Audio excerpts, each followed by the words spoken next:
days after the conference championship game, we see a rematch of a game 2 years ago that sparked the "you mad, bro" trend.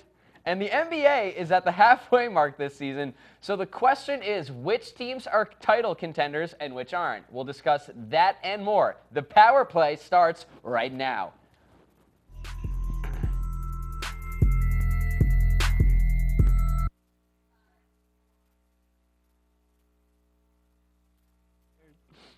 Hello and welcome to the Power Play. My name is Pat Gunther here alongside Mitch Rabalais and the incomparable Italian stallion Johnny Lombardi. How are you guys doing today? Pretty good. Glad to be here. I'm doing great here, Pat, but the Patriots stole my jacket, so I'm going a little... That would explain a lot. You seemed a little deflated Johnny. Well, today. guys, despite all of that, the conference championship games over the weekend.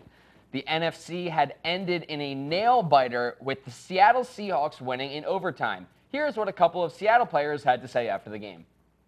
When somebody messes up or I mess up or don't throw the ball right, whatever happens, I'm just going to keep coming back to him. And that was the first thing I told Kirsch, after that last interception. I said, hey, we're going to win this game. I'm going to keep coming back to you. We're going to find a way to win the game.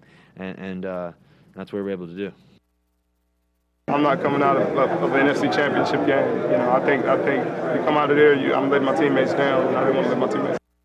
Guys, one heck of a game for sure. Johnny, what do you think was the deciding factor in that huge win for the Seahawks?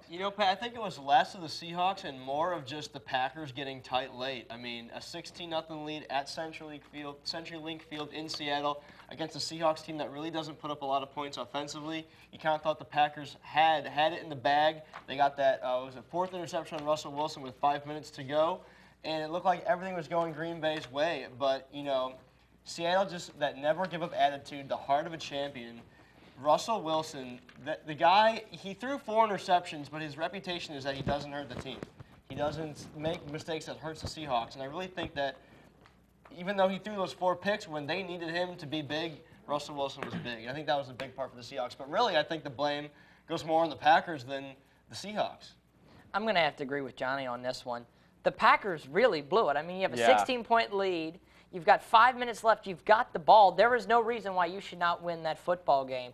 The Packers just fell apart, and it is unbelievable that they fell apart that quickly and that Seattle was able to tie it up, then take it into overtime. And, guys, as we saw with LSU, Alabama, when you get the momentum heading into the overtime, the game's over. You can walk out because it's done, because once you have that momentum, it's very, very hard to stop. Especially in the NFL with the one hit and you're out in overtime. The Seahawks get the coin toss, get the ball. One quick strike from Russell Wilson, and that's a ball game. Absolutely, guys. But moving forward, going to the AFC, the Colts and Patriots knocked helmets again after the Patriots pummeled Indianapolis in their stadium back in Week 11. The first half was kind of close, but the second half, not so much. The Colts were obviously unhappy about it, though. Let's check it out. Yeah, not much went right today. Long day. They obviously outplayed us and deserved to move. It's a tough pill to swallow, obviously, but we know that this comes with the territory. So, Mitch, how did the Colts let the Patriots run all over them like that in the second half? And just so you know, the NFL did complete their investigation, and 11 of the 12 balls were underinflated. Well, once again, ridiculous. I think this just talks volumes about the problems that are in the Patriots organization. First off, they are repeat violators. In college, they have the repeat violator clause. When you're a repeat violator, you get the death penalty.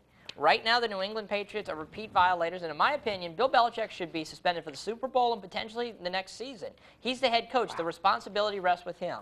The official, Walt Anderson, checked the game balls before the game. If all the balls were found, which they must have been, were found to be up to par, then somebody purposefully deflated them. They knew the rules. They knew how to get around them. They knew how to make sure things were going to go a certain way. So the responsibility is within that organization in the New England Patriots that they purposefully compromise the integrity of the game. And then now you have to look at, well, did they do that in the regular season and just not get caught? And you really don't know. The punishment must be severe, though. It can't be a draft pick and you charge them $500,000. It has to be more severe than that, where this organization does not bend the rules again. How do you feel about that one, John? I think, one, about the actual game, Patriots just a much better football team than the Indianapolis Colts. Just an absolute mismatch. The Colts are carried by Andrew Luck. Other than that, that roster is just not good enough to be with Andrew Luck. They need to improve that if Indianapolis wants to ever compete with the Patriots in the playoffs or compete with Denver, even though they beat them this year. But that Colts roster needs a bit of a facelift if they want to play with the big boys. But in regards to what they're calling Deflategate, you know, as Mitch said, Patriots repeat offenders, but let's see what else comes out of this. What other information comes out regarding, did Belichick know? Did he make the call? Who made the call? Was it Kraft from the box? Was it someone? I think that jumping to any conclusions in something like this is obviously wrong. Let the NFL go through the evidence. I mean, I know they're poor at that sometimes, as we figured out this year. But let the NFL go through the evidence and make a rational decision regarding Bill Belichick and his future for the Super Bowl or next season or the Patriots organization in general. And absolutely, and regardless of what happens, guys, that's yet to be seen. There still is a football game that needs to be played. So quickly, who do you guys have winning the Super Bowl and why? I'm just going to go with Seattle just because, first off, all the attention is going to be on New England, and I think all that media scrutiny and all the questions about the organization is going to be a distraction to this team going into Super Bowl week. And I think, first off, Seattle coming off against the big win against Green Bay will boost their confidence. I think Seattle's defense will be able to shut down the offense for the Patriots. Okay. You know, I'm going to have to take Seahawks too. It's a hard choice because New England has just been the most talented team in the AFC all year long. But I'm gonna have to go with the Seattle Seahawks until Russell Wilson, Marshawn Lynch, Richard Sherman, and that crew proves to us that they can't win a big game. Then that's when I'm not going to believe in them. I've just seen them too many times pull it out against Green Bay, dismantle an amazing Denver Broncos team in the Super Bowl last year, and continue to beat good teams. Will the run end against the Patriots? I don't know. A lot of media scrutiny on the Pats could be a distraction, but. We've seen the Patriots lose, what is it now, 2 straight Super Bowls. This would be 3 if they can't beat the Seahawks. So a lot of pressure on New England. That's why I'm going to take the Seahawks. And, you know, they are the defending champs, so, you know, you got to put your money on the guys who haven't lost it yet. But moving on to the association, the NBA, folks, the Atlanta Hawks last night. It was a big game against the Detroit Pistons.